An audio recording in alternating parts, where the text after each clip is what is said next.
আর বলবেন না মহারাজ, আমার গিন্নি চলে যাওয়ার পর থেকে তো হাত পুড়িয়ে খাই। আজকে সত্যি সত্যি রান্না করতে গিয়ে হাত পুড়ে গেছে, তাই তো? হ্যাঁ মহারাজ, আপনি একদম ঠিক ধরেছেন। বেশ, বুঝলাম, কিন্তু এখনো গোপাল এলো না। মহারাজ, আপনার জন্য একটা পত্র এসেছে। কই কই দেখি।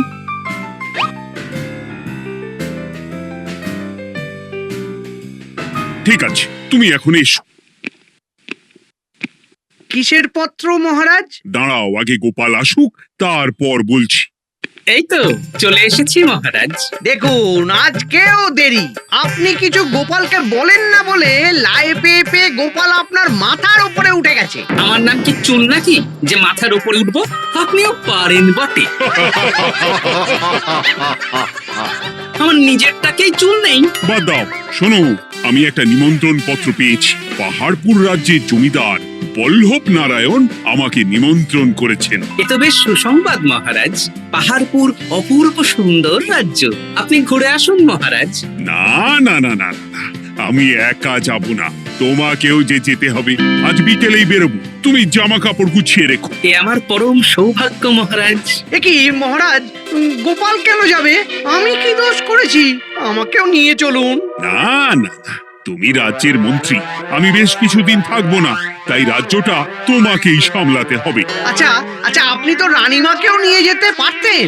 আমি কোথায় কাকে নিয়ে যাব সেটা আমার একান্তই ব্যক্তিগত ব্যাপার। তুমি বেশি বোঝাতে এসো না মন্ত্রী। বেশ।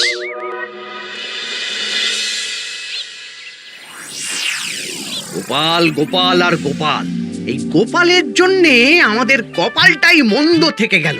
মন্দ না, বলুন বন্ধ থেকে গেল। সব সুযোগ ওই গোপাল পাবে, আর আমাদের বেলা ছাই।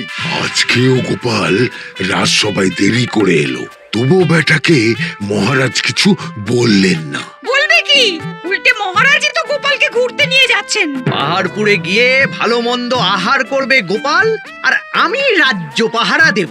হ্যাঁ, ঘেন্না ধরে গেল এই জীবনে। গোপাল যতদিন আছে ততদিন কিন্তু আমরা ওই ফুলে ফেপে উঠতে পারবো না। গোপালের যেন 7 খুন মাপ। আমরা তো বানের জলে ভেসে এসেছি। আপনি তো গোপালকে তাড়ানোর অনেক চেষ্টা করেছেন, কিন্তু কিছুতেই কিছু হয়নি। হবে কি করে? গোপালের একে ওই ক্ষুরোধার বুদ্ধি, তারপর মহারাজের উপর অগাধ বিশ্বাস, দুটো মিলেমিশে এক হয়ে গেছে। মাঝে মাঝে তো মনে হয় বেটাকে মেরেই ফেলি। আমার দু চক্ষের বিষ।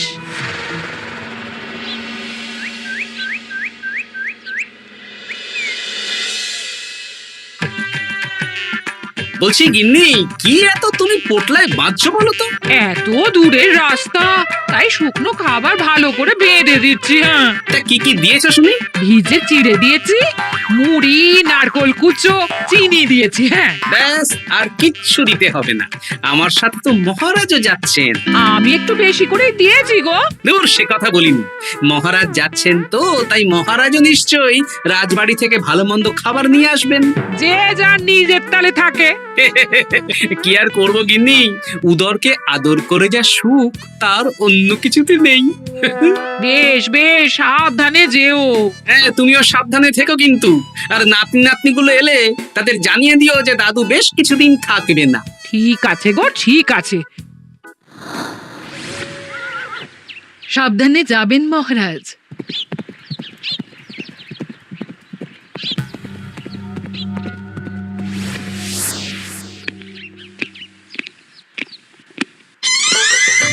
তুমি হুটহাট করে কোথায় চলে যাও বলো তো? আমি বিকেলে তোমার জন্য মুচমুচে বেগুনি ভেজেছি। সে ঠিক আছে, কিন্তু তোমাকে এখন রান্নাঘরে থাকলে হবে না গিন্নি। ও মা, রাতের খাবার কে করবে শুনি? আমি তো এখন একটু একটু রান্না শিখে গেছি। এখন তোমাকে অন্য কাজ করতে হবে। কি কাজ? শোনো, বুঝতে পেরেছো তো? একদম জলের মতো পরিষ্কার বুঝে গেছি। তাহলে আর দেরি না করে যাও।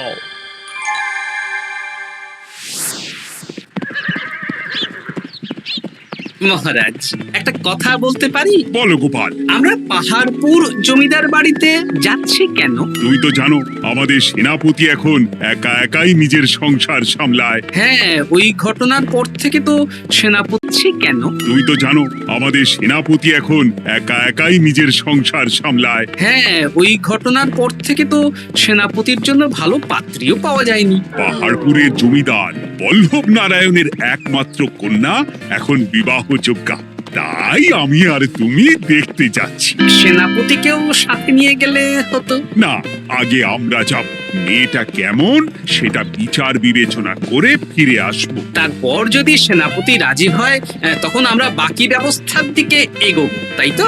একদম তাই।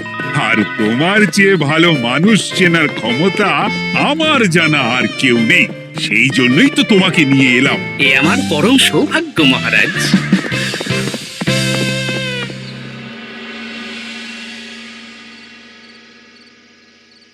প্রণাম রানীমা। আরে মন্ত্রী গিন্নি যে, বলো বলো। এই কিছু বেগুনি ভেজেছি, তাই আপনার জন্য নিয়ে এলাম রানীমা। সরলা, তুমি ওটা রান্নাঘরে নিয়ে যাও। আচ্ছা রানীমা। মা, এই গয়নাটা পরে কি সুন্দর লাগছে আপনাকে। নতুন নিলেন? না না, বছরখানেক আগে বিবাহ বার্ষিকীতে মহারাজ গড়িয়ে দিয়েছিলেন। একটা কথা বলবো রানীমা? বলো না, কি বলবে? আমার মনে হয় আপনাকে আমাদের মহারাজ না আর আগের মতন ভালোবাসেন না। এই কি কথা বলছো তুমি? খোলা চোখে যা মনে হয় তাই বলেছে রানীমা।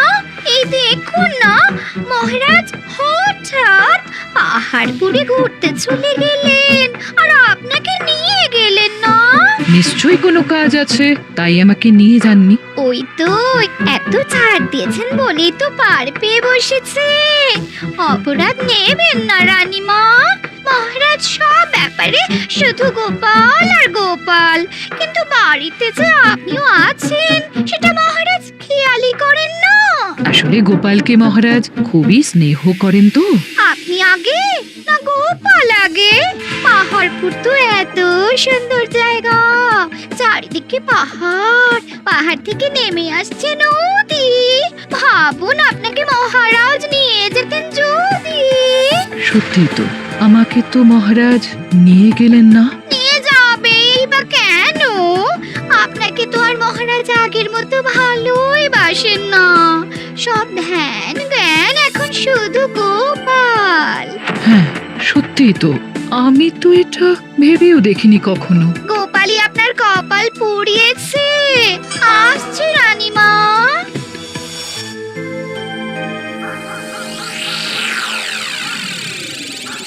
কি গো গিন্নি, আমি যেমন যেমন বলেছি তুমি তেমন তেমন রানীমাকে বুঝিয়েছো তো?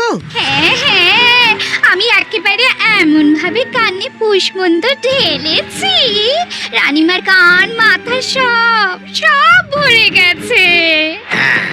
এবার শুধু মাঝে মাঝে ইন্ধন জুগিয়ে যেতে হবে, বুঝলে? তারপরে তোমার পথের কাঁটা ফাঁকা হয়ে যাবে। আর একবার গোপাল সরে গেলেই আর কোনো চিন্তা নেই। দু হাত ভরে রোজগার করবে গো।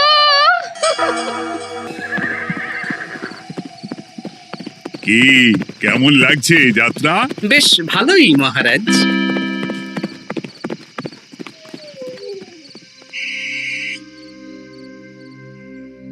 রানীমা, খাবার কি আমি এই ঘরে নিয়ে আসবো? না, আজ আমি কিচ্ছু খাবো না, কিচ্ছু না, খিদে নেই, যাও।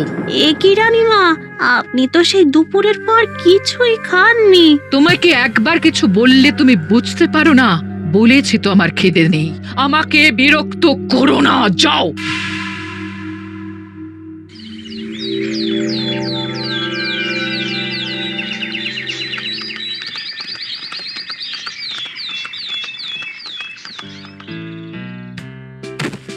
আসুন মহারাজ কৃষ্ণচন্দ্র, আসুন আসুন আসুন। কি সুন্দর জায়গাই পাহাড়পুর, মনে হচ্ছে বেশ কিছুদিন থেকে যাই। তা থেকে যান না। এখন যে কাজে এসেছি সেটা আগে করে নি, তারপর যদি সব ঠিকঠাক, তখন তো আবার আসতে হবে। তাও ঠিক। এই বিমলা মা, এদিকে আয়। এই নিন কমলা লেবুর শরবত। বেশ সুন্দরী দেখতে মহারাজ। নিজের মেয়ে বলে বলছি না, বিমলা সব কাজ নিজের হাতে করে। করতে দেয় না। বাহ বাহ বাহ, ভালোই তো। আপনার মেয়েকে তো বেশ লক্ষ্মীমন্ত দেখতে। ও অনেক ছোটবেলায় মাকে হারিয়েছে, কিন্তু নিজের ইচ্ছে পড়াশুনো রান্না বান্না সব শিখেছে। যেমন হাতের রান্না তেমনই মাথায় বুদ্ধি। রান্না তো খেলেই বুঝতে পারবো। হ্যাঁ, আজ দুপুরে সব রান্না তো নিজের হাতেই করছে। আমি ওকে কিছু প্রশ্ন করতে চাই। দাঁড়িয়ে আছো কেন মা? বসো। মহারাজ, আপনার অনুমতি নিয়ে আমি বিমলাকে কিছু প্রশ্ন করতে চাই। করো না। আচ্ছা বিমলা, তোমার বয়স কত? আসছে শ্রাবণে আমি 19 বছরে পড়ব। আচ্ছা, শ্রাবণ মাসে জন্ম, বর্ষাকালে। বেশ বেশ। আচ্ছা বলো তো, মেঘের ডাকে জল ছেড়ে ডাঙায় উঠে পড়ে, মানুষ তাকে হাতে পেলে নিয়ে যায় ঘরে, এটা কি? কই মাছ। বাহ বাহ, এবার বলো তো, এমন কোন জিনিস যেটা একান্তই তোমার কিন্তু অন্যেরা বেশি ব্যবহার করে? আমার নাম। বাহ বাহ বাহ বাহ বাহ, খুব সুন্দর খুব সুন্দর। আপনার মেয়ের মাথায় বুদ্ধি আছে। আচ্ছা আচ্ছা, আরেকটা প্রশ্ন করব। বলো তো, একটা অঙ্ক পরীক্ষায় তোমার বাবা 100-তে 90 পেয়েছে, তুমি 100-তে 100 পেয়েছো, আর আমি 100-তে 95 পেয়েছি। তাহলে কে বেশি বুদ্ধিমান? আপনি বেশি বুদ্ধিমান। এমা, এটা তুই কি বললি রে? তুই তো 100-তে 100 পেয়েছিস, তাহলে তুই বেশি বুদ্ধিমান হবি না? না না, আমি হলে তো বুদ্ধিমতী হব। দারুণ দারুণ। জমিদার মশাই, আপনার মেয়ে সত্যিই বুদ্ধিমান। না মানে বুদ্ধিমতী। এবার দুপুরের ভুরি ভোজটা খেলেই বুঝতে পারবো হাতের জাদু।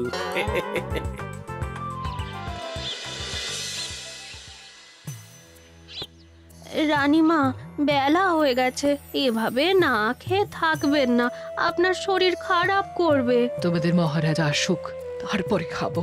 যতদূর জানি মহারাজ আগামীকাল সকালে ফিরবেন। বেশ, আমাকে একটু শরবত করে এনে দাও, আর কিছু খাবো না। আচ্ছা রানীমা। বুঝলি, আজ পুকুর ঘাটে গিয়ে যা শুনলাম না। কি শুনলে? রানীমা গতকাল বিকেল থেকে কিচ্ছু খাচ্ছেন না, মহারাজের ওপর রাগ করে। এখন রানীমার রাগ, এরপর ভাগ গোপাল ভাগ।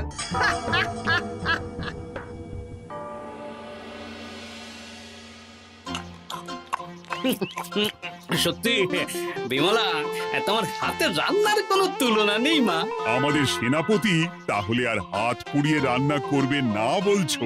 সে যদি কর্তাগিন্নিতে রাগারাগি হয় তখন। মা আমার লজ্জা পেয়েছে। তা আপনাদের কোনো আপত্তি নেই তো? কি যে বলেন, আপনার রাজ্যের সেনাপতি বলে কথা। বলছি, বিমলাকে তো আমাদের সেনাপতি দেখলো না, তাহলে? বিমলার একটা তৈলচিত্র আছে, আমি আপনাকে বরং সেটা দেব, আপনি ওনাকে গিয়ে দেখাবেন। সেই ভালো হবে, আমাদের খুব পছন্দ হয়েছে। তাহলে সেনাপতি রাজি হলে আমরা বিবাহের তারিখ চিঠিতে জানিয়ে দেব। আচ্ছা মহারাজ।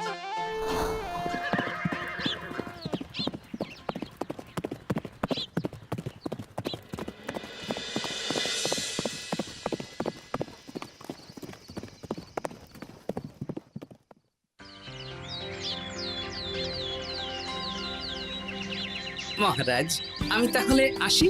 যাওয়ার পথে আমি সেনাপতির সাথে কথা বলে নেব। হ্যাঁ হ্যাঁ গোপাল, এসো।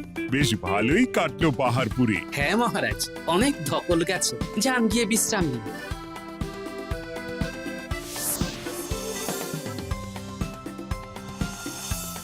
কি সেনাপতি, পছন্দ তো? হ্যাঁ, খুব পছন্দ হয়েছে গোপাল। তোমার চোখ তো দেখছি একেবারে জহুরির চোখ।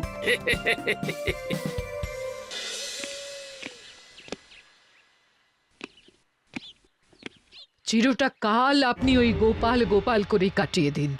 কি হলো? রানীমা গত পরশু থেকে কিচ্ছু খাননি, গতকাল একটু শরবত খেয়েছেন শুধু। কেন, কি হয়েছে? দেখুন মহারাজ, সহ্যের একটা সীমা আছে। আরে, আমার তো কিছুই মাথায় ঢুকছে না। মাথায় শুধু গোপাল থাকলে আমার কথা ঢুকবে কি করে মহারাজ? আপনি আমাকে আর আগের মতো ভালোবাসেন না মহারাজ। এসব কি বলছো রানী? ঠিকই বলছি, আপনি খেয়ালই করেননি যে আমি গলায় আপনার পছন্দের পান্নার হার পরেছি মহারাজ। আরে হার পরেছি মহারাজ। আরে আমাকে বলার সুযোগ দেবে তো। দেখুন, আপনি পাহাড়পুরে ঘুরতে গেলেন, গোপালকে নিয়ে গেলেন। আমারও মনে হয় কোথাও ঘুরতে যাই মহারাজ। আরে গোপালকে নিয়ে যাওয়ার প্রয়োজন ছিল, তাই নিয়ে গেছি। গোপাল তো আপনার প্রিয়জন, তাই ওকেই আপনার প্রয়োজন। আমি তো কেউ না। দেখো, গোপাল আমার সব বিপদে আপদে পাশে থাকে, তাই ওকে ভরসা করি, সেটা তো তুমি খুব ভালো করে জানো। আজকের পরে হয় গোপাল থাকবে, না হলে আমি থাকবো। না না না, এ হতে পারে না। গোপালকে আমি সরাতে পারবো না, আর কাউকে সরানোর জন্য কোনো কারণ তো চাই। আর কারণ যদি আমি দিয়ে দিই? কি কারণ? আপনি গোপালকে বলবেন আমার সাথে আপনার ঝগড়া হয়েছে। বেশ, তাতে কি? আপনি গোপালকে বলবেন ও যেন আমাকে বলে আপনার কাছে ক্ষমা চাওয়ার জন্য, আর আমি ক্ষমা চাইবো না। ব্যাস, আপনি এই সামান্য কাজটা গোপালকে করতে না পারার জন্য ওকে তাড়িয়ে দেবেন। ওকে মাত্র 7 দিন সময় দেবেন, ব্যাস। ঠিক আছে, আমি এক্ষুনি গোপালকে ডেকে পাঠাচ্ছি। দেখো গোপাল, এখন যদি রানী আমার কাছে ক্ষমা না চায়, তাহলে কিন্তু আমি বাধ্য হব তোমাকে রাজসভা থেকে তাড়িয়ে দিতে। আচ্ছা মহারাজ, বুঝেছি। রানীমা আপনার কাছে ক্ষমা চাইবেন, কিন্তু তার জন্যে আপনাকে আমার কথা মতো কিছু কাজ করতে হবে মহারাজ। কি কাজ বলো? বুঝেছেন? হ্যাঁ। না গোপাল, আমি মহারাজের কাছে ক্ষমা চাইতে পারবো না। দেখুন রানীমা, আমার মনে হয় আপনার ক্ষমা চাওয়াই উচিত। পুরুষ মানুষের মন বলে কথা, যদি বেশি দিন আপনি মহারাজের সাথে এরকম তিক্ত সম্পর্ক রাখেন, তাহলে কিন্তু মহারাজের মন অন্যদিকেও চলে যেতে পারে। এমনিতেও কি গোপাল? কিছু না রানীমা, শুধু এটুকু জেনে রাখুন, রাজবাড়ির মাঠে বাঁশ বাঁধা হবে। মানে কেন?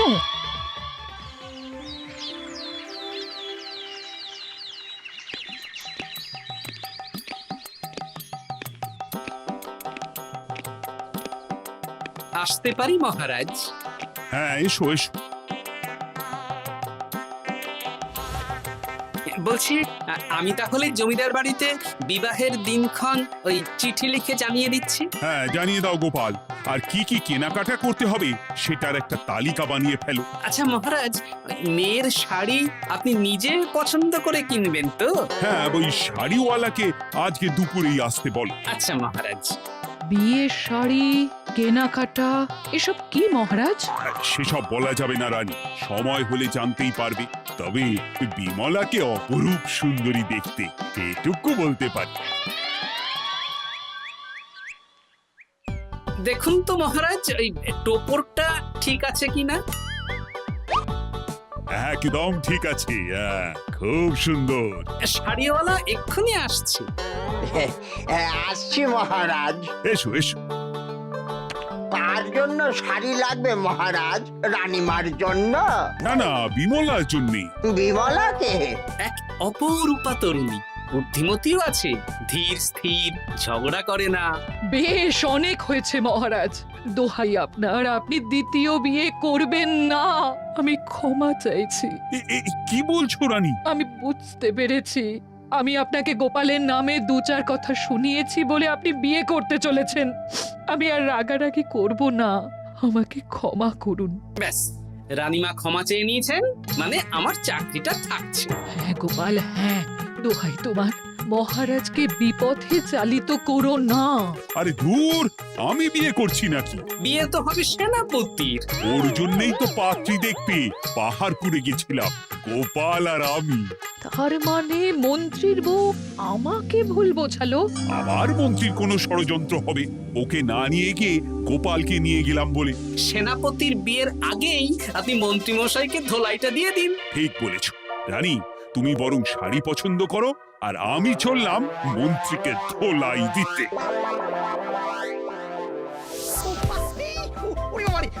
তুমি এত নীচ, তোমার গিন্নিকে দিয়ে রানীর কানে বিষ ঢালা?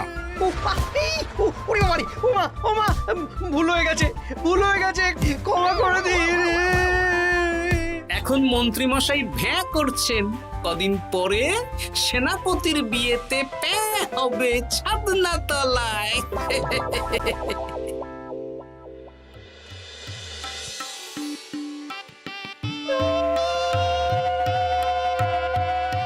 এবার মালা বদল হবে। এবার বুঝবে মালার কি জ্বালা। কি বললে? হ্যাঁ